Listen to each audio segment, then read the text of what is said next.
नमस्कार। कैसे हैं आप लोग? आज जो नया जो टॉपिक है वो है तारों के जीवन चक्र एवं उत्पत्ति एवं विनाश के बारे में। इससे पहले हम एक सब्जेक्ट को कंप्लीट कर चुके हैं, आकाशगंगा। किसको? आकाशगंगा। तो आकाशगंगा में हमने पढ़ा बिग बैंग थ्योरी के बारे में, कैसे ब्रह्मांड का निर्माण हुआ और फिर उसके बाद कैसे आकाशगंगा का निर्माण हुआ।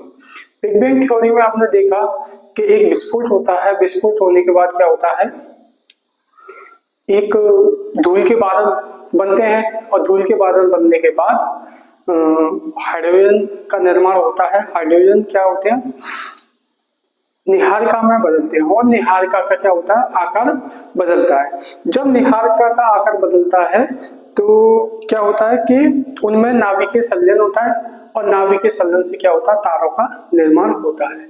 आज हम बात करेंगे कि तारों की उत्पत्ति कैसे होती है, उनका जीवन चक्र कैसे है, किस तरीके से वो उनका जन्म होता है, यानी वो कैसे भ्रूण तारे से बनते हुए एक जो है बुजुर्ग तारे तक वो पहुंचता है, और उसकी उत्पत्ति एवं विनाश के बारे में हम देखेंगे।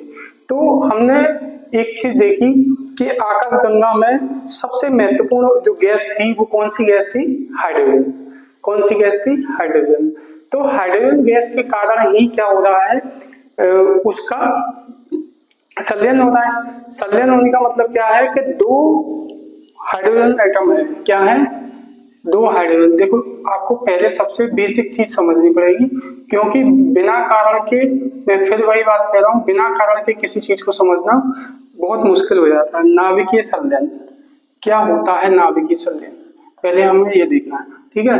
दो हाइड्रोजन मिलकर के क्या बना रहे हैं? एक हीलियम बना रहे हैं, ठीक है। और हीलियम क्या होगा? हीलियम आसानी से तो बनेगा नहीं, क्या होगा, उसमें एक एनर्जी भी निकलेगी। क्या होगी? एनर्जी बोले तो ऊर्जा निकलेगी, ऊर्जा निकलेगी। तो इसके बारे में हमें बेसिक जानकारी होनी चाहिए। और एक चीज और है, हमें ये परमाणु जो संरचना है उसके बारे में भी थोड़ा ज्ञान होना चाहिए। परमाणु संरचना क्या है? जैसे मान के चलिए ये न्यूक्लियस है, यानी कि नाभिक, और इसके चारों तरफ क्या कर रहा है? इलेक्ट्रॉन चक्कर लगा रहा है। ये क्या कर रहा है? इलेक्ट्रॉन चक्कर लगा रहा है। ये है नाभिक। और नाभिक में क्या होता है? न्यूट्रॉन होता है, न्यूट्रॉन होता है, ठीक है, और प्रोटॉन होता है। और क्या होता है? प्रोटॉन होता है। तो इस सब चीज को हमको देखना पड़ेगा। तो चलिए अब इस चीज को समझने के बाद हम देखते हैं कि जो नया टॉपिक है उसके बारे में हम बात करते हैं। तो पहले जो हेडिंग आएगी वो कौन सी आएगी? तारों का जीवन चक्र। तारों का जीवन चक्र, इनकी उत्पत्ति कैसे ये उत्पन्न हुए भाई, इसके बारे में हमें देखना है। इनकी उत्पत्ति एवं इनका विनाश। भाई प्रकृति में यानी ब्रह्मांड में का एक सिद्धांत है, जो चीज जन्म लेगी वो खत्म भी होगी। क्या होगा? जो चीज जन्म लेगी वो खत्म भी होगी। तो तारों की जब उत्पत्ति होगी यानी उनका जन्म होगा तो उनका क्या होगा? विनाश भी होगा, ठीक है। तो दुनिया में कोई भी चीज परमानेंट नहीं है। दुनिया छोड़िए, ब्रह्मांड में भी कोई चीज परमानेंट नहीं है, बशर्ते अगर हम देखा जाए कि ब्रह्मांड भी परमानेंट नहीं है। एक टाइम होगा कि ये ब्रह्मांड की भी एक समाप्ति का दिन आएगा। वो कब आएगा वो भविष्य की बात है, वो पता नहीं कौन से एरा गुजरेंगे, वो कौन देखेगा, क्या देखेगा, ये रिसर्च का विषय है। अभी क्या है कि अभी हम बात कर रहे हैं तारों की उत्पत्ति के बारे में। अब हम बात करेंगे, देखो क्या हो रहा है, आकाशगंगा का जन्म हुआ, किससे हुआ? निहारिका से हुआ। आकाशगंगा का जन्म हुआ तो आकाशगंगाओं में क्या हुआ? घूर्णन होने लग गया। क्या होने लग गया? घूर्णन। घूर्णन मतलब वो घूमने लग गई। तो मैंने आकाशगंगा का एक चित्र बनाया था, आपको अगर याद हो तो, कुछ इस तरीके से था, ठीक है, इस तरीके से था। तो जो घूर्णन है वो कैसा है? इस डायरेक्शन में जा रहा है, ठीक है, जा रहा कि नहीं आ रहा? जो घूर्णन है वो कैसा जा रहा है? इस डायरेक्शन में आ रहा है। तो वो कैसा घूर्णन है? एंटी क्लॉकवाइज है, एंटी क्लॉकवाइज, यानी क्लॉक के यानी घड़ी के विपरीत है। घड़ी के क्या है ये, घड़ी के विपरीत। क्लॉक का मतलब क्या होता है, घड़ी होता है, तो उसकी क्या है, घड़ी जैसे घूमती, घड़ी कैसे घूमती है ऐसे ही तो घूमती है, तो उसके क्या है, विपरीत है। तो आकाश गंगा का क्या है, घूर्णन होने लग गया। घूर्णन होने से क्या हुआ, ब्रह्मांड में उपस्थित गैसें थी भाई ये आकाश गंगा क्या है, घूम रही है, तो ब्रह्मांड में क्या थी, गैसें थी और गैसों के बादल थे। तो गैसों के बादल से क्या हुआ, तो वो भाई जब जी घूमेगी तो क्या होगा, वो भी तो उन पर भी तो प्रभाव पड़ेगा, तो वो क्या है, प्रभावित होने लगी। तथा उनमें क्या होगा कि आपस के जो गुरुत्वाकर्षण के कारण, इसका गुरुत्वाकर्षण और गैसों का गुरुत्वाकर्षण या कोई दूसरी आकाश गंगा का गुरुत्वाकर्षण क्या होने लग गया, उनके केंद्र में क्या होने लग गया, नाभिकीय संलयन होने लग गया। क्या होने लग गया, नाभिकीय संलयन होने लग गया और हाइड्रोजन से हीलियम में वो बदलने लग गए। क्या होने लग गया, हाइड्रोजन से हीलियम में। अब गैसों का वो क्या हुआ, जैसे मान के चलिए ये स्टार्टिंग हो रही है तारे की, किसकी, तारे की, तो अब ये क्या घूम रहा है, तो आकाश गंगा घूम रही है, ये नहीं घूम रहा है, ये अपने क्षेत्र के लिए घूम रहा है, ठीक है, क्योंकि इसमें भी गैस है। तो अब ये घूम रहा है तो ये क्या हुआ, शिफ्ट हुआ आगे जाके, वो हम आगे भी डिस्कस करेंगे, ये अभी बेसिक में बता रहा हूँ कि किस तरीके से होगा, ठीक है। तो आगे भी घूमने लगेंगे तो क्या होगा, ये इस तरीके से शिफ्ट होते चला जाएगा, यानी कि अंदर की तरफ जाएगा, ठीक है। और इसको हमने क्या बोला था, इसको बल्ज बोला था ना, क्या बोला था, बल्ज बोला था। तो ये केंद्र में जाके क्या बन जाएगा, केंद्र में जाके क्या बनाएगा, ब्लैक होल बनाएगा, ठीक है। तो अभी आगे इसके बारे में बाद में बात करते हैं, अभी नेक्स्ट देखते हैं। तो क्या होगा, हाइड्रोजन से क्या होंगे, दो हाइड्रोजन मिलके क्या बनाएंगे, हीलियम बनाएंगे और ऊर्जा को मुक्त करेंगे। भाई कोई भी परमाणु है वो मिल रहे हैं तो उनमें क्या होगा, एक ऊष्मा उत्पन्न होगी, ठीक है, एनर्जी उत्पन्न होगी, ठीक है, तो वो ऊर्जा उत्पन्न होगी। अच्छा, अब इस अवस्था में क्या होता है कि वो जब हाइड्रोजन से हीलियम में प्रक्रिया प्रारंभ होती है, उसी को ही तारा बोलते हैं, यानी उसके तारा बन गया, यानी उस भ्रूण तारा बोलते हैं। क्या बोलते हैं, भ्रूण तारा। जब बच्चा होता है ना तो इस तरीके से, इस अवस्था में क्या होता है, अच्छा केंद्र अब तारा बन गया। तारा बनने के बाद क्या हुआ, मैंने कहा कि कोई भी चीज ब्रह्मांड में परमानेंट नहीं है, तो क्या होगा, केंद्र में जो हाइड्रोजन होगी वो क्या होगी, समाप्त होने लगी। भाई तारा बन गया तो उसकी भी एक एज है, वो परमानेंट नहीं है। जब वो परमानेंट नहीं है तो क्या होगा, उसकी भी एक एज है, तो वो क्या होगा, उसकी जो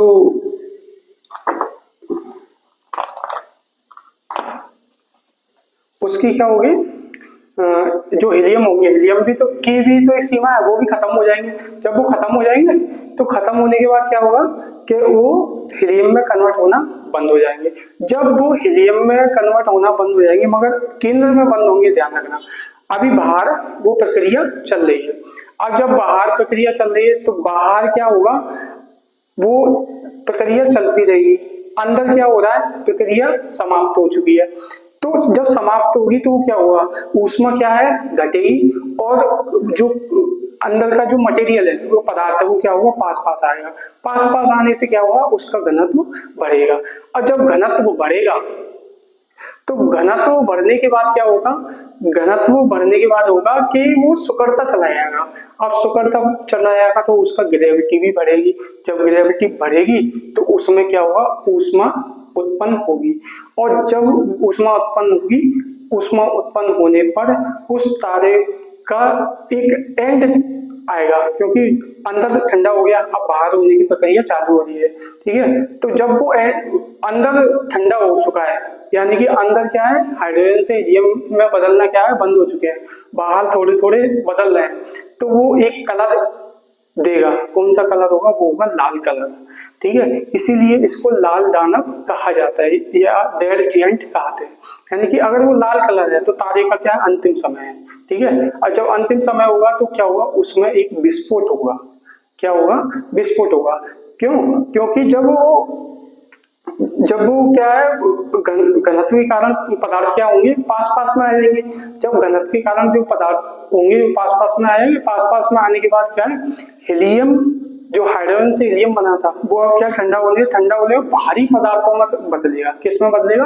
भारी पदार्थों में। जब वो भारी पदार्थों में बदलेगा तो जैसे कि लोहा इस तरीके से बदलेगा, और भारी पदार्थों के फलस्वरूप क्या होगा, उसमें तीव्र विस्फोट होगा, जिसको हम क्या बोलेंगे? सुपरनोवा विस्फोट बोलेंगे। तो इसके लिए हम आगे इस प्रक्रिया को जारी रखते हैं और इसके लिए एक डायग्राम ड्रॉ करते हैं।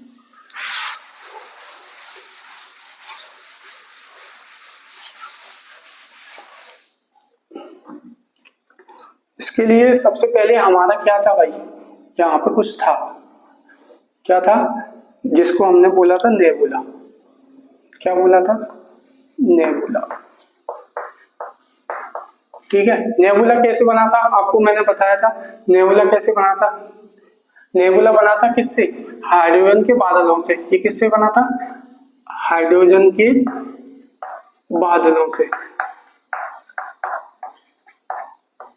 और ये किससे बने थे? बिग बैंग से। ठीक है, बिग बैंग से हाइड्रोजन के बादल बने थे। ठीक है, फिर इनका क्या हुआ था? विस्तार हुआ था। फिर इसके बाद एक प्रक्रिया चालू होती है, वो नेबुला क्या है? धूल के बादलों में बदलता है। इसको और देख लो, बादल इस तरीके से बना दो, ये होंगे धूल के बादल। धूल के बादल। ठीक है, नेक्स्ट इसमें क्या होगा? एक और प्रक्रिया आएगी जिसको हम बोलेंगे ग्लोबुला।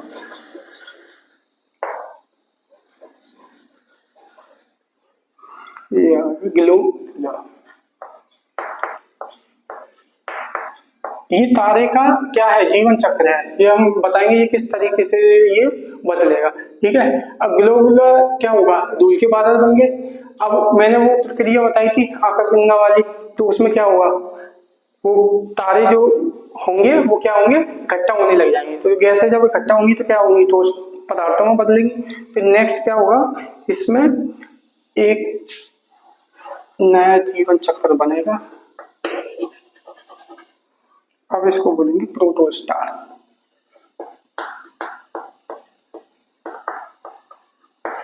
क्या बना? ये प्रोटोस्टार। इसको रख देते हैं। प्रोटोस्टार बनेगा। प्रोटोस्टार बनने के बाद क्या होगा? इसमें आगे और परिवर्तन आएगा, एक और परिवर्तन आएगा। ठीक है, प्रोटोस्टार। फिर नेक्स्ट आएगा ये देखो, ये हो गया हमारा प्रोटोस्टार। और ये प्रोटोस्टार होने के बाद आएगा भूरा वामन, यानी कि इसके कलर में परिवर्तन आएगा। क्या आएगा? भूरा वामन, यानी कि ब्राउन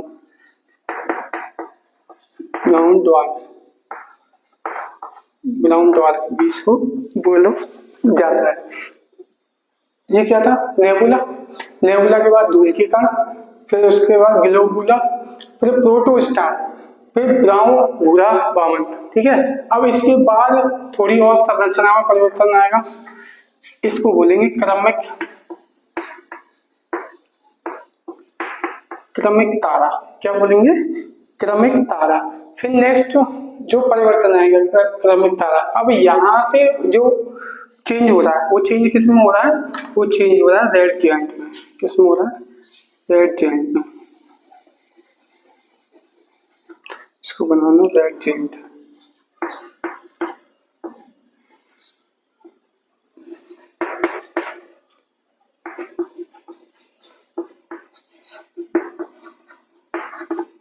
लाल तारा कह दो इसको, लाल तारा या लाल दाना, कई नाम है उसके, है ना। तो रेड जायंट, लाल तारा। ठीक है, फिर इसके बाद मैंने क्या कहा था कि इसके बाद चेंज होगा। चेंज होने के बाद क्या हो रहा है कि उसमें और परिवर्तन आ रहा है। ठीक है, अब वो क्या हो रहा है? जीवाश्मों में बदल रहा है। जैसे कोई चीज क्या होती है? जीवाश्म में बदल जाती है, तो वही चीज होती है।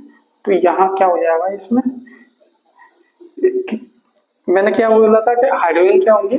बदल जाएंगे किसमें? हीलियम में। हीलियम किसमें? लोहे में, केंद्र में। ठीक है, तो इसको बोलेंगे जीवाश्म। जीवाश्म तारा। जीवाश्म तारा। जीवाश्म तारा के बाद क्या होगा? उसमें उसमें परिवर्तन हुआ और परिवर्तन हुआ, ठीक है। तो जीवाश्म तारे के बाद आएगा श्वेत वामन। सब वाइट कर दो।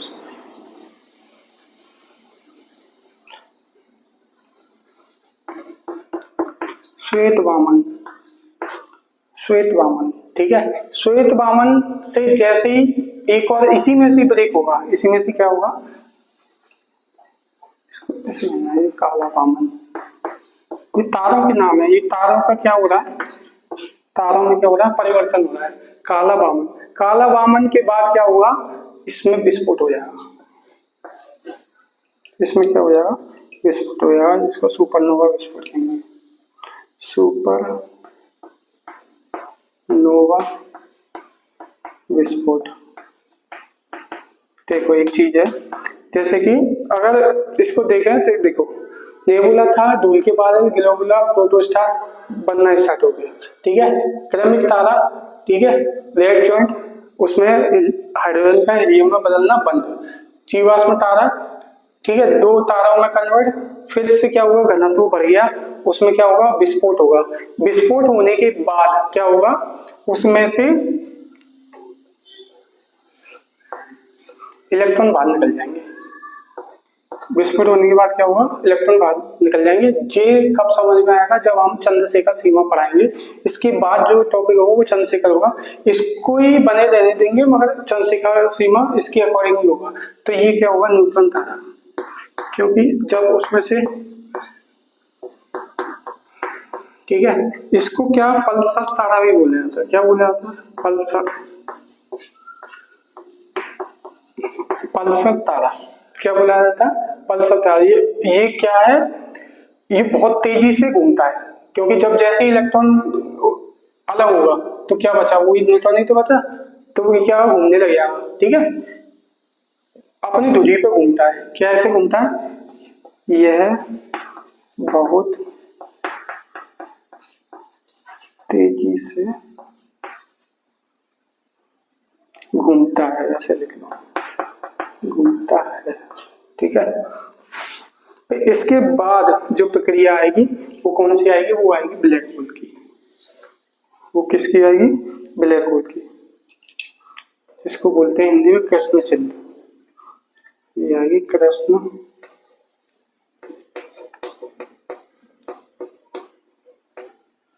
कृष्ण चिन्ह, यानी कि ब्लैक होल, ब्लैक होल, ठीक है। तो ये इस तरीके से ये क्या हो रहा है, चेंज हो रहा है। और ये प्रक्रिया फिर से वही प्रक्रिया आ जाएगी, ठीक है। तो ये क्या है, तारे का जीवन चक्र है, तारे का जीवन चक्र। इसको बना लीजिए, ये बहुत इम्पोर्टेंट है, ठीक है, तारे का जीवन चक्र, ठीक है। तो सबसे पहले हम क्या लिखेंगे, हम लिखेंगे आकाशगंगा,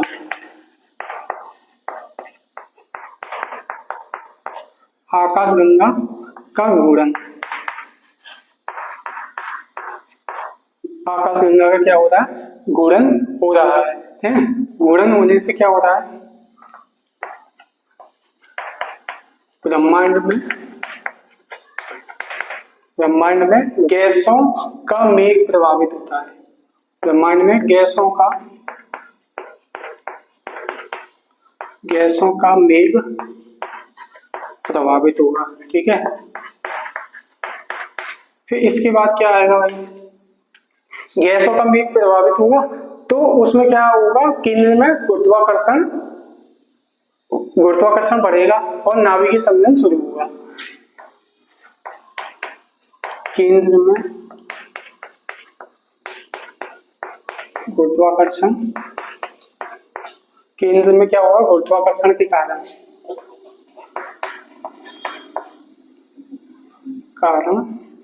नाभिकीय संलयन होगा, ठीक है। अब इस प्रक्रिया, नाभिकीय संलयन की प्रक्रिया चालू हुई, इस अवस्था में ये क्या हो जाएगा, ये बन जाएगा तारा। ये क्या बन जाएगा, ये है तारा बन जाएगा। ठीक है, क्या हो रहा है, आकाश गंगा का गुणन हो रहा है, गुणन होने से ब्रह्मांड में गैसों का मेघ प्रभावित होता है। भाई कोई चीज घूमेगी तो उसके आसपास जो गैसें होंगी, और वो क्या है, गैसें थोड़ी बहुत तो है नहीं, बहुत सारी गैसें, ठीक है, और बहुत ज्यादा मात्रा में, तो ब्रह्मांड में गैसों का मेघ क्या होगा, प्रभावित होगा।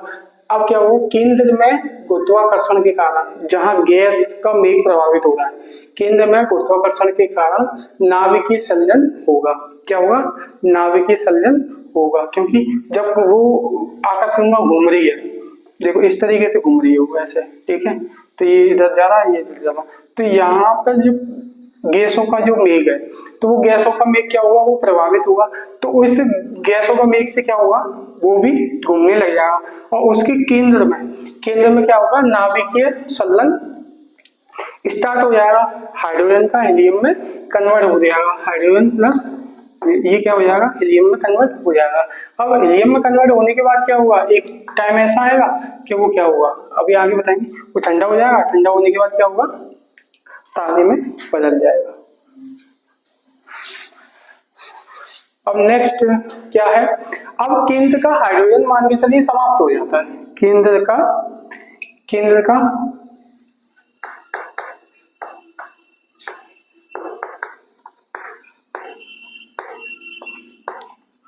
हाइड्रोजन समाप्त, मगर एक चीज और हो रही है, उसके बाहर क्या हो रहा है, वो प्रक्रिया चालू है।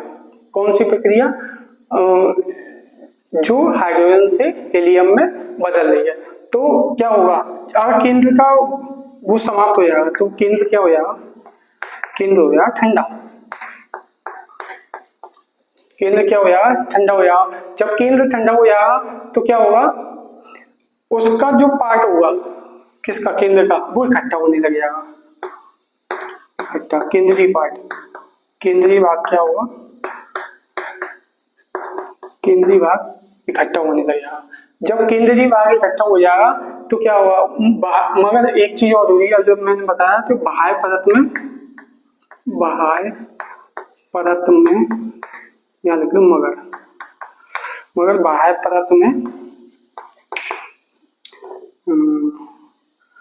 परत में प्रक्रिया चालू रहेगी, बाह्य परत में प्रक्रिया चालू रहेगी। मान चलिए ये तारा है और यहाँ पे क्या हो गया, समाप्त हो गया, ये हो गया समाप्त, अभी हो गया समाप्त, मगर यहाँ पे अभी भी चल रहा है कुछ, यानी कि यहाँ पे क्या है, हाइड्रोजन से हीलियम में कन्वर्जन जारी है, हाइड्रोजन से हीलियम में कन्वर्जन जारी है।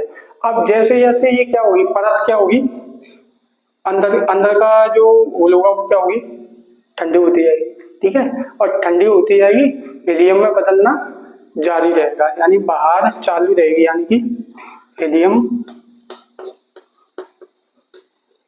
में हाइड्रोजन का हीलियम में बदलना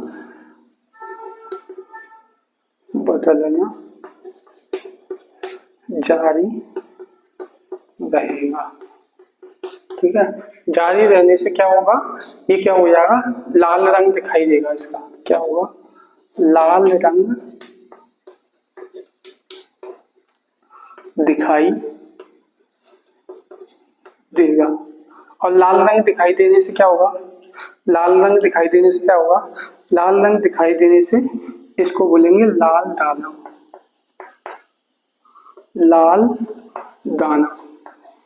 क्या बोलेंगे, लाल दाना, ठीक है, इंग्लिश में बोलते हैं इसको रेड जेंट,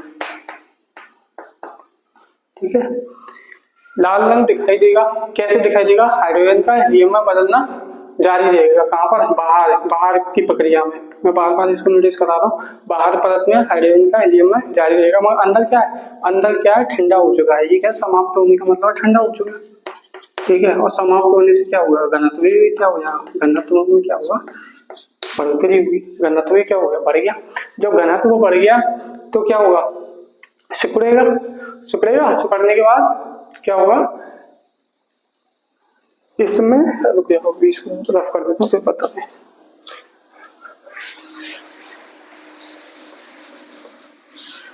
इसको नोट कर लीजिए, ये बहुत इम्पोर्टेंट है, क्योंकि इस तरीके से शायद ही कोई पढ़ा रहा होगा भूगोल, और पढ़ा भी रहा होगा तो आपके बेसिक क्लियर नहीं करेगा। ठीक है, ये क्या होगा, घनत्व क्या हो जाएगा, बढ़ जाएगा। ठीक है, अब घनत्व बढ़ने के बाद जो हीलियम होगा, हीलियम होगा वो क्या होगा, भारी पदार्थों, भारी पदार्थों में बदलेगा। तो भारी पदार्थ जैसे कि लोहा, ठीक है, हीलियम क्या होगा, भारी पदार्थों में, क्योंकि वो इकट्ठा हो रहा है, हीलियम क्या होगा, भारी पदार्थों में बदलेगा। और भारी पदार्थों में बदलने के बाद क्या होगा, इसमें हो जाएगा गुरुत्वाकर्षण, गुरुत्वाकर्षण क्या हो जाएगा, बहुत ज्यादा हो जाएगा। ठीक है, क्यों हो जाएगा भाई, घनत्व बढ़ गया। घनत्व क्यों बढ़ गया भाई, क्योंकि अणु क्या हो गए, अणु क्या हो गए, पास पास आ गए, पास पास आ गए। ठीक है, अणु क्या हो गए, पास आ गए। अणु के पास आने से क्या हो गया, अणु के पास आने से एक चीज हुई कि उनमें क्या हुआ, ऊष्मा हुई, ऊष्मा या ऊर्जा कहते, ऊर्जा उत्पन्न। ठीक है, अब इसी ऊर्जा के होने से, इस ऊर्जा की वजह से क्या हो रहा है, एक घटना घट रही है, एक घटना घट रही है। वो कौन सी घटना है भाई, इस ऊर्जा के उत्पन्न होने से एक घटना घट रही है, वो घटना है विस्फोट की। क्या होगा, विस्फोट की घटना घट रही है। वो विस्फोट क्या होगा, सुपरनोवा विस्फोट होगा। सुपरनोवा यानी कौन सी कंडीशन होगी, ये वाली कंडीशन। कौन सी कंडीशन होगी, सुपरनोवा विस्फोट होगा। कोई भी चीज मैं बिना कारण के नहीं बता रहा हूँ, देखो ध्यान रखना, क्योंकि मैं पहले ही बता चुका हूँ कि मैं पूरा साइंटिफिक तरीके से ही पढ़ाऊंगा। क्योंकि भूगोल को अगर आप थ्योरी की तरीके से पढ़ेंगे, किसी और सब्जेक्ट की तरह अगर इसको समझने की कोशिश करेंगे, नहीं समझ में आएगा। क्योंकि अगर आपको बेसिक नॉलेज नहीं है साइंस की, तो भूगोल समझ में नहीं आएगा। और इस तरीके से अगर आप इसको पढ़ेंगे तो आपको रटने की आवश्यकता नहीं होगी। जब आप रटेंगे नहीं तो कैसा भी क्वेश्चन एग्जामिनर घुमा के दे, वो तुमको आएगा ही आएगा। ठीक है, अब नेक्स्ट क्या होता है वो हम देखते हैं। देखो तारे की उत्पत्ति कैसे हुई, किस तरीके से उसका निर्माण हुआ, वो हमने देखा। ठीक है, अब क्या है, सुपरनोवा विस्फोट हो गया। सुपरनोवा विस्फोट के बाद क्या हो रहा है कि इसमें एक चीज और हो रही है। सुपरनोवा विस्फोट हुआ, इसमें से क्या होगा, इलेक्ट्रॉन बाहर निकल जाएंगे, न्यूट्रॉन बचेगा। न्यूट्रॉन तारा के बाद क्या हो जाएगा, ये और सिकुड़ेगा। न्यूट्रॉन तारा क्या होगा, और सिकुड़ेगा। जब न्यूट्रॉन तारा और सिकुड़ेगा तो क्या होगा, ये ब्लैक होल में बदल जाएगा। ठीक है, तो इसको और अच्छे से समझने के लिए एक डायग्राम और बनाते हैं, वो उससे और आपको क्लियर हो जाएगा। ये देखिए, इसको देख लेते हैं, ये बढ़िया डायग्राम है।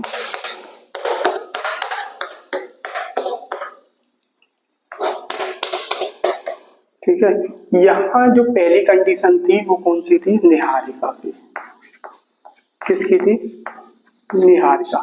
ठीक है, निहारिका से हमको क्या हुआ, आकाशगंगा बनी। आकाशगंगाओं में क्या हुआ कि एक तारा बना। क्या बना, एक तारा बना, एक तारा बना। तो इसको हम बोलेंगे औसत तारा। क्या बने, औसत तारा। फ्लो चार्ट है, आपको अच्छे से समझ में आएगा, मैं समझता हूँ।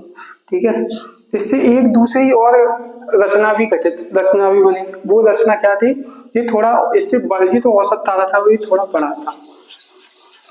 ठीक है, ये क्या था, ये थोड़ा बड़ा था। ठीक है, इसको बोलेंगे महाकाय, यानी इससे बड़ा हुआ ये महाकाय।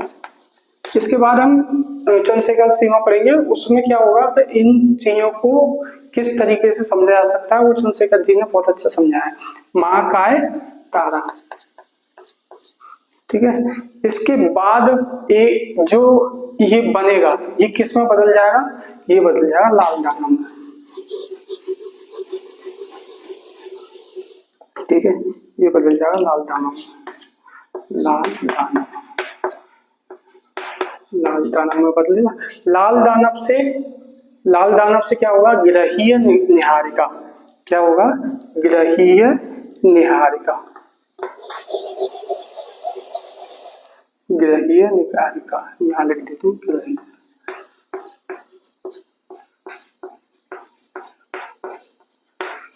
ये छोटा पार्ट है, यानी कि 2 पार्ट है इसमें। एक तो औसत तारा निकला, एक वो बदला किसमें, लाल दानव में, और लाल दानव बदला ग्रहीय निहारिका में। ग्रहीय निहारिका, ठीक है। अब इसमें जो विस्फोट होगा वो अलग होगा, और इसमें जो विस्फोट होगा वो अलग होगा, ठीक है। अब इसको देख लेते हैं, जैसे कि ये आगे एक और पार्ट में कन्वर्ट हुआ। ये क्या हुआ, आगे एक और पार्ट में कन्वर्ट हुआ। तो इसको और देख लेते हैं, इसमें जो विस्फोट होगा उसको बोलेंगे कौन सा, ये भी बदलेगा, ये भी बदलेगा, किसमें बदलेगा, ये भी लाल दानव में बदलेगा। ये बदला लाल दानव, लाल दानव,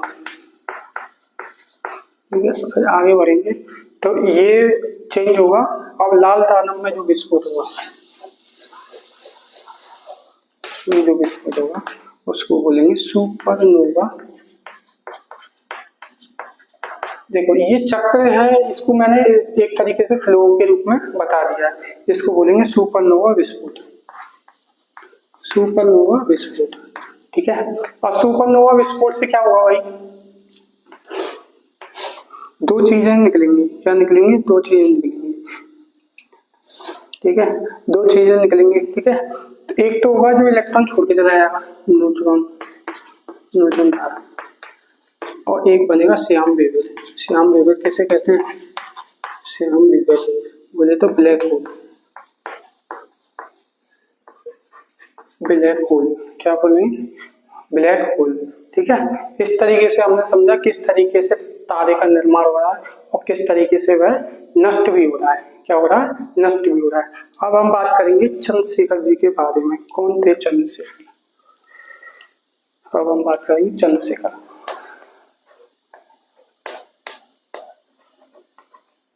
चंद्रशेखर सीमा, ठीक है। तो चंद्रशेखर जी ने तारे के जीवन चक्र के बारे में खोज की, तारों की उत्पत्ति के बारे में खोज की। तो उन्होंने क्या देखा कि उन्होंने 3 चीजें देखी। वो 3 चीजें कौन सी थी, वो 3 चीजें थी श्वेत वामन, न्यूटन तारा, श्वेत वामन, न्यूटन तारा, और ब्लैक होल, ठीक है। ये 3 चीजें देखी, ठीक है। इन 3 चीजों को देखने के बाद उन्होंने क्या किया, उन इस तारों के बारे में रिसर्च करना स्टार्ट किया, तारों के बारे में रिसर्च करना स्टार्ट किया। और तारों पे अगर हम बात करें तो चंद्रशेखर जी ने, अगर उनकी महानताओं के बारे में अगर बताया है तो 1983 में उनको इसी विषय पर क्या हुआ, नोबेल मिल चुका है। क्या मिल चुका है, नोबेल मिल चुका है, ठीक है। उन्होंने एक यूनिट तैयार की, क्या देखा, ms, सूर्य को देखा। क्या देखा, सूर्य को देखा, ms। ये क्या है, सूर्य का द्रव्यमान। क्या है, सूर्य का द्रव्यमान। और उन्होंने एक यूनिट देखी, वो थी 1.44 ms। क्या है, 1.44 ms। यदि इससे तारे का द्रव्यमान, क्या, तारे का द्रव्यमान ज्यादा है, यानी कि तारे का द्रव्यमान से 1.44 ms क्या है, ज्यादा है। 1.44 ms क्या है, ज्यादा है, यानी तारे का द्रव्यमान इससे छोटा है। तो वह क्या बनेगा, क्या बनेगा, श्वेत वामन बनेगा। क्या बनेगा, श्वेत वामन बनेगा। क्या बनेगा, श्वेत वामन बनेगा, जिसे जीवाश्म तारा भी कहते हैं, जीवाश्म तारा भी कहा जाता है। और यदि दूसरी कंडीशन क्या थी, दूसरी कंडीशन ये थी, यदि तारे का द्रव्यमान इससे ज्यादा है, पहले क्या था, तारे का द्रव्यमान इससे कम था, है, और इसमें क्या था, तारे का द्रव्यमान 1.44 ms से क्या है, ज्यादा है तारे का द्रव्यमान। तो क्या होगा वो कंडीशन, ये वाली कंडीशन होगी। ये हो गया नाभिक, नाभिक में क्या है, न्यूटन,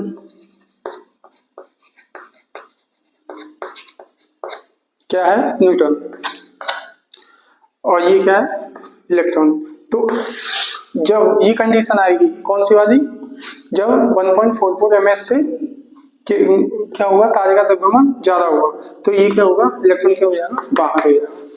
फिर क्या बचेगा, न्यूटन बचेगा, जिसे हम न्यूटन तारा कहते हैं। ये तारा भी क्या होगा, असीमित सीमा तक क्या होगा, सिकुड़ता चला जाएगा। क्या होगा, ये सिकुड़ता चला जाएगा, सिकुड़ता चला जाएगा। ठीक है, अंततः क्या होगा, ये क्या बन जाएगा, ब्लैक होल में बदल जाएगा। क्या बदल जाएगा, ब्लैक होल में बदल जाएगा। ठीक है, लेगा आगे वो देखते हैं। अच्छा, ब्लैक होल को बताने, इसका जो प्रतिपादित किया था वो जॉन व्हीलर ने किया था। किसने किया था, जॉन व्हीलर। 1960 के दशक में, 1960 दशक में जॉन व्हीलर ने क्या किया, ब्लैक होल 1960 के दशक में। ठीक है, वो क्यों हो रहा था, समझ में आया ना, कि उसका परिमाण बढ़ गया था, द्रव्यमान बढ़ गया था। द्रव्यमान बढ़ने से क्या हुआ, वो और सिकुड़ता चला जाएगा। कौन, न्यूटन तारा। तो और किस में बदल गया, ठीक है, ब्लैक होल में बदल गया। ब्लैक होल इसको लिख लो, इसको हिंदी में भी बता देता हूँ, इसको कृत्स्न छिद्र भी कहते हैं। क्या कहते हैं, कृत्स्न छिद्र। ठीक है, ब्लैक होल यानी कि कृत्स्न छिद्र में बदल गया। ठीक है, 1960 के दशक में जॉन व्हीलर ने क्या किया, इसकी संकल्पना की। इसकी क्या की, संकल्पना की, संकल्पना यानी कि इसके बारे में सोचा हुआ। ठीक है, इस तरीके से सोचा। अब हम मान के चलिए एक सवाल करते हैं आपसे। ये तो था तारे का जीवन चक्र और किस तरीके से उसकी समाप्ति हुई। मैं कह रहा हूं कि यदि आपके पास सूर्य के बारे में कुछ पूछा है, सूर्य एक तारा है, ये तो आप जानते हैं। सूर्य एक क्या है, तारा है। अगर सूर्य एक तारा है, उसको वो अगर ब्लैक होल में बदल जाए, कैसे बदलेगा, क्योंकि तारे का कॉन्सेप्ट क्या है, तारे का कॉन्सेप्ट तो वही है, क्या है, तारे का वही कॉन्सेप्ट है। मान चलिए क्या है, आकाशगंगा का केंद्र, 1 2 1 2 और ये 3 क्लास में डिवाइड है आकाशगंगा, 1 2 और 3। ठीक है, यहाँ पे क्या हो रहा है, तारा बनना है। तारा बनने पे क्या हो रहा है, आकाशगंगा घूम रही है, तारा वही आकाशगंगा घूम रही है। ठीक है, ये तो अपनी जगह घूम रहा है, ये अपनी जगह घूम रही है। ठीक है, तो ये क्या होगा, अंदर आएगा। क्या होगा, अंदर आएगा। अंदर आने के बाद क्या होगा, और हमारा जो सूर्य है वो इस टाइम पे इस जगह पे, ये है सन। क्या है, ये सन है। ये इसी की कंडीशन बता रहा है, ये मैं बताऊंगा ये यहाँ कैसे पहुंचा। तो ये क्या होगा कि अंदर की तरफ आ रहा है, तो यहाँ क्या बनना है, लाल दानव। लाल दानव क्या बनना है, तो बताइए, हाइड्रोजन से हीलियम में बदलना क्या हो गया, बंद हो गया, बंद हो गया। अब ये और आगे बढ़ेगा, आगे बढ़ने के बाद, ठीक है, तो इससे पहले भी कंडीशन क्या होगी, इससे पहले की कंडीशन होगी, अगर पहली भ्रूण जो तारा बनेगा वो कौन सा बनेगा, ब्लू बनेगा। कौन सा बनेगा, ब्लू बनेगा। फिर कौन सा बनेगा, व्हाइट बनेगा। ठीक है, व्हाइट के बाद कौन सा बनेगा, येलो बनेगा। येलो के बाद क्या होगा, येलो के बाद क्या होगा, रेड बनेगा। ठीक है, ब्लू, नीला, ठीक है, सफेद, सफेद द्वार जिसे बोलते हैं, येलो माने पीला। फिर इसके बाद लाल दानव। ठीक है, इस कंडीशन में तारे की कलर की पहचान होगी कि किस किस तरीके में वो होगा। अब एक सवाल और आया था, यहाँ पे क्या हो रहा है, हाइड्रोजन क्या हो रहा है, समाप्त हो गए। हाइड्रोजन क्या हो गए, हाइड्रोजन की समाप्ति। तभी से ये क्या होगा, इस कंडीशन में दिखेगा येलो। ठीक है, अब हाइड्रोजन की समाप्ति हुई, तो अब क्या होगा, किस कंडीशन में आएगा, रेड में आएगा। ठीक है, अब जैसे जैसे ये पहुंचेगा इस कंडीशन में पहुंचेगा, ये सन जो है, अब सन इस कंडीशन में, लाल दानव के बाद इस कंडीशन में है, अभी जो वर्तमान में जो सन दिख रहा है हमको इस कंडीशन में, और ये है हमारी आकाशगंगा। क्या है, आकाशगंगा। ठीक है, आकाशगंगा क्या नाम है इसका, मंदाकिनी। क्या है, मंदाकिनी। ठीक है, आकाशगंगा अब इस यहाँ पे पहुंच चुका है, सेकंड रो में। अब ये जैसे ही इस यहाँ तक पहुंचेगा तो उस कंडीशन में क्या होगा, एक बार इसमें क्या होगा, विस्फोट होगा। मान चलिए यहाँ पे विस्फोट हो गया, यहाँ विस्फोट हो गया, सुपरनोवा जिसे कहते हैं, सुपरनोवा। और सुपरनोवा मैं बता ही चुका हूँ कैसे होगा। सुपरनोवा कैसे होगा, पास में आएंगे, लाल दानव के बाद क्या होगा, सुपरनोवा होगा, पास में आएंगे, अंदर की प्रक्रिया क्या हो जाएगी, समाप्त हो जाएगी। यहाँ पे क्या हो जाएगी, समाप्त हो जाएगी। समाप्त होने के बाद क्या होगा, वो पास में आएंगे, घनत्व क्या होगा, बढ़ जाएगा, ग्रेविटी बढ़ जाएगी और ऊष्मा बढ़ेगी, तो क्या होगा, वो विस्फोट होगा। विस्फोट होने के बाद क्या होगा, न्यूट्रॉन तारा बनेगा। न्यूट्रॉन तारे के बाद हमारा सूर्य भी एक दिन क्या बन जाएगा, ब्लैक होल में बदल जाएगा। किस में बदल जाएगा, ब्लैक होल में बदल जाएगा, जिसको हम क्या बोलते हैं, बल्ज बोलते हैं। क्या बोलते हैं, बल्ज बोलते हैं। ठीक है, ये तो था तारे का जीवन चक्र एवं विनाश। ठीक है, आगे हम इसी के बारे में और चर्चा करेंगे। तब तक के लिए धन्यवाद।